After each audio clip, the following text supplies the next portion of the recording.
नमस्कार। हिंदी स्टार विश्व सुरेश कुमार में आपका स्वागत है। आज के इस वीडियो में हम 10वीं कक्षा सीबीएसई बोर्ड की पुस्तक क्षितिज में दी गई राम लक्ष्मण परशुराम संवाद चौपाई बिहसी लखन बोले मृदुबानी का सरल भावार्थ, काव्य सौंदर्य तथा इस पर आधारित बोर्ड परीक्षा में पूछे जाने वाले अत्यंत महत्वपूर्ण प्रश्नों की चर्चा करेंगे।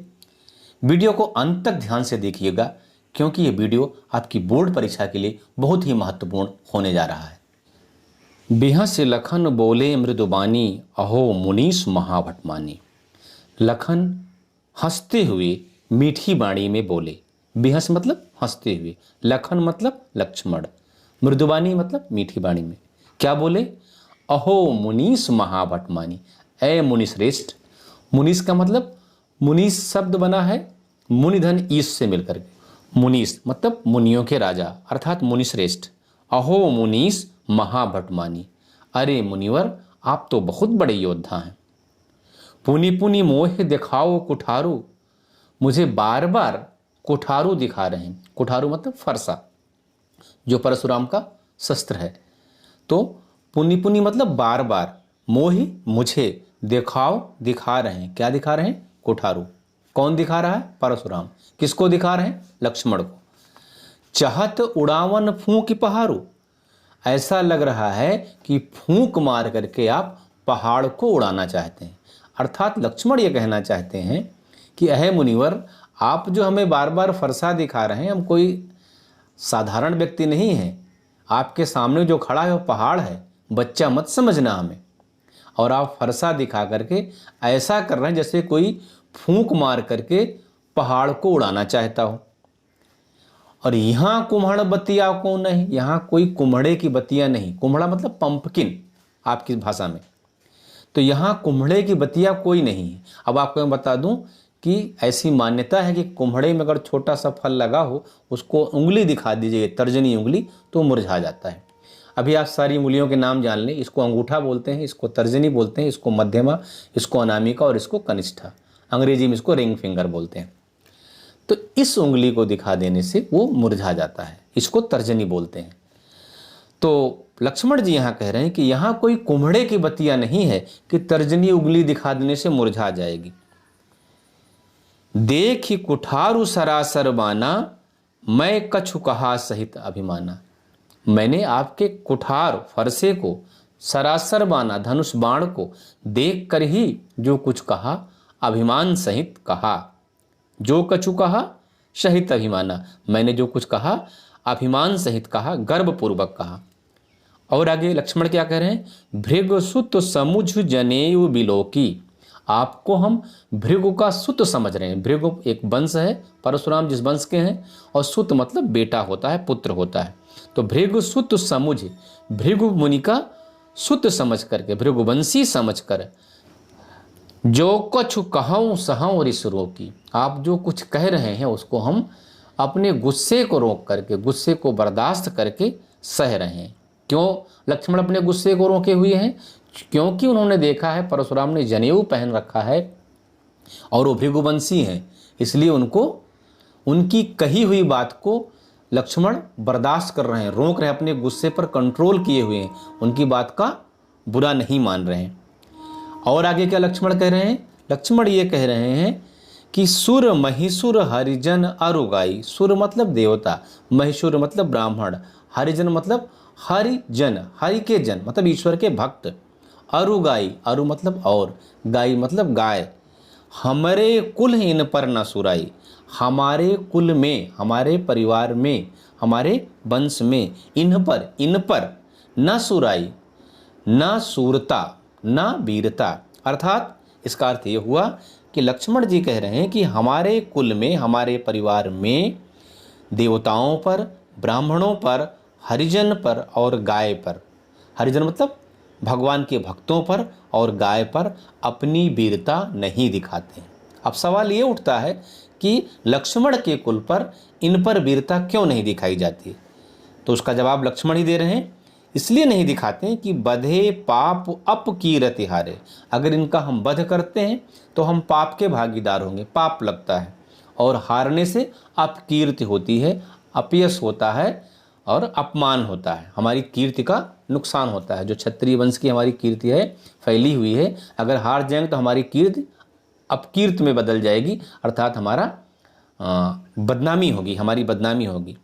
मरतहु पाप परिय तुम्हारे, अगर आप हमें मारेंगे भी तो, मरतहु मारेंगे भी तो, पाप परिय तुम्हारे, हम आपके पाँव ही पड़ेंगे। पा मतलब पाँव, परि पड़ेंगे तुम्हारे, किसके? परशुराम के। कोटि कुलिस सम वचन तुम्हारा, आगे फिर लक्ष्मण क्या कह रहे हैं कि कोटि कुलिस सम वचन तुम्हारा, तुम्हारी बातें ही करोड़ों वज्र के समान हैं। कोटि मतलब करोड़ों, कुलिस मतलब वज्र, सम मतलब समान, वचन तुम्हारा, आपकी बातें ही करोड़ों वज्रों के समान हैं। व्यर्थ धरहु धनु बाण कुठारा, आप तो बिना मतलब में धनुष बाण धारण किए हुए हैं, धनुष बाण और कुठारा फरसा। फिर आगे लक्ष्मण क्या कह रहे हैं?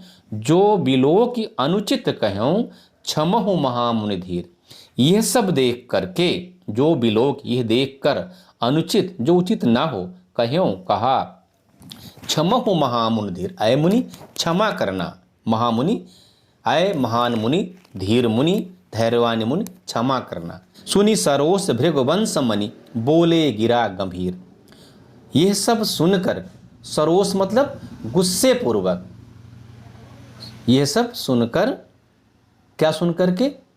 सुनी सरोस भृगवंश मणि, सुनी सरोस भृगवंश मणि, बोले गिरा गंभीर, यह सब सुनकर, गुस्से में सुनकर, रोष युक्त होकर सुनकर, कौन सुना? भृगवंश मणि।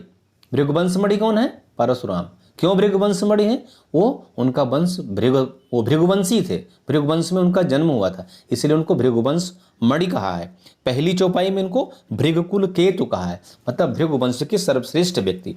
तो ये सब सुन करके भृगुवंश मणि अर्थात परशुराम बोले गिरा गंभीर, गंभीर वाणी में। तो आगे ये है प्रश्न यहां से बनता है कि भृगुवंश मणि कौन है? कौन है? परशुराम है।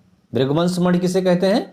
परशुराम को कहते हैं। प्रश्न आपकी परीक्षा में आ सकता है कि भृगुवंश मणि किसे कहते हैं, तो उत्तर क्या लिखेंगे?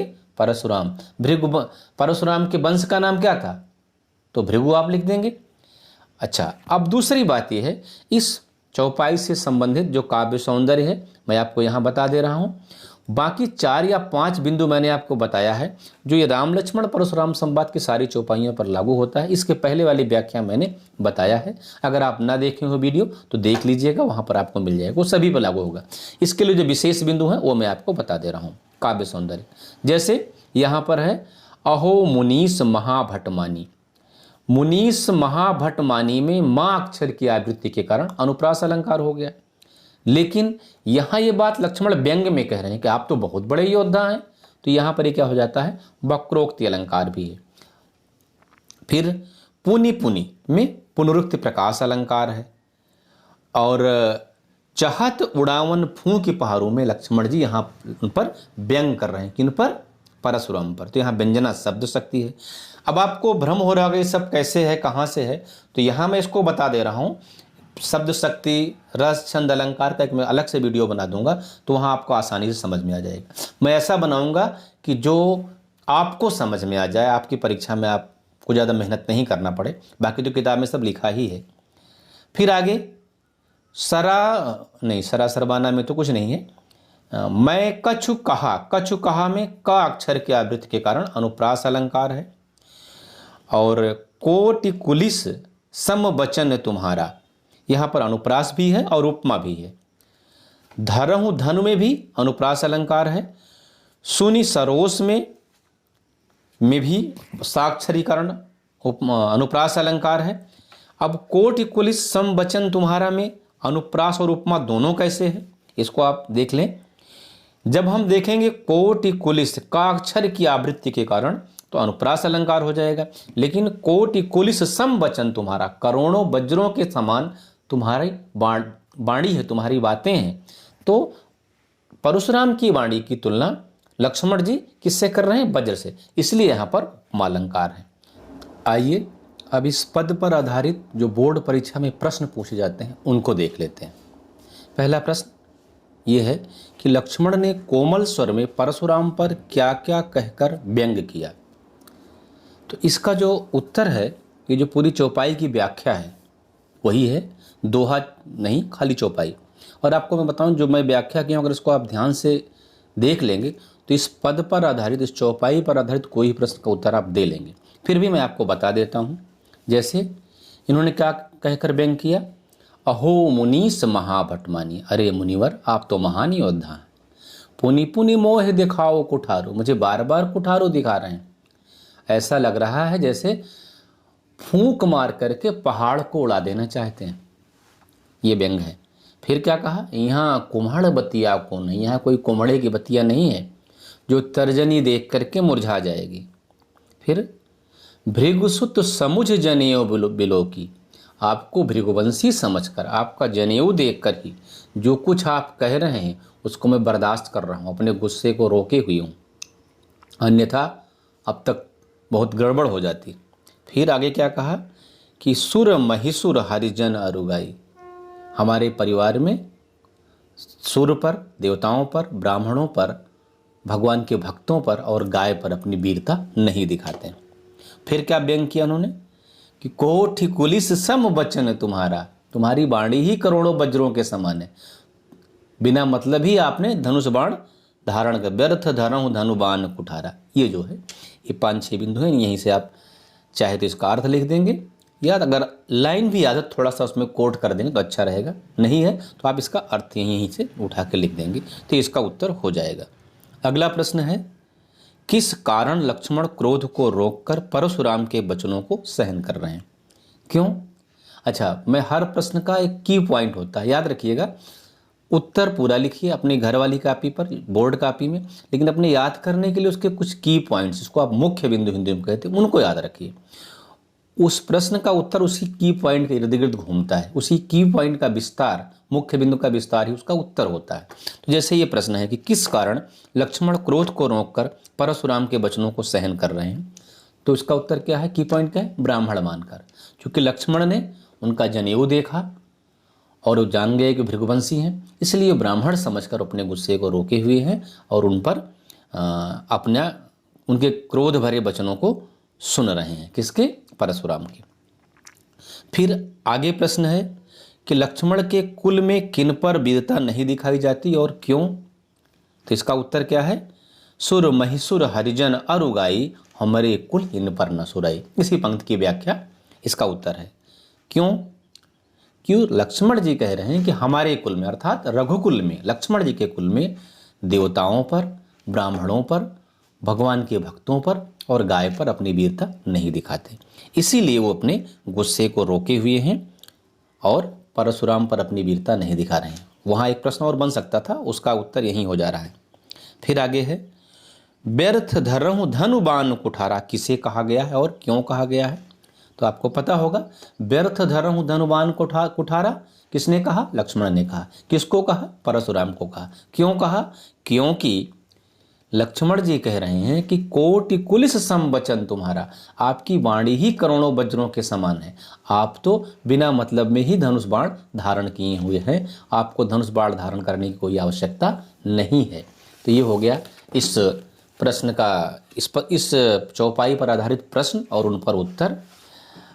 वीडियो अगर अच्छा लगा हो तो लाइक कर दीजिएगा, अपने दोस्तों को शेयर कर दीजिएगा अगर लगता है कि उनकी ज़रूरत का है, क्योंकि मुफ्त में भलाई करने का अवसर कभी नहीं छोड़ना चाहिए। और किसी का भला कर देने से आपका क्या नुकसान होगा? अगर कुछ और हमसे चाहते हैं, कुछ सुझाव देना चाहते हैं तो कमेंट ज़रूर कीजिएगा, मैं हर कमेंट का जवाब देता हूँ। आप चैनल पर नए हों तो सब्सक्राइब कर लीजिएगा और बेल आइकन दबा दीजिएगा, ताकि हमारे आने वाले वीडियोज़ की नोटिफिकेशन आपको मिलती रहे। वीडियो देखने के लिए बहुत बहुत धन्यवाद।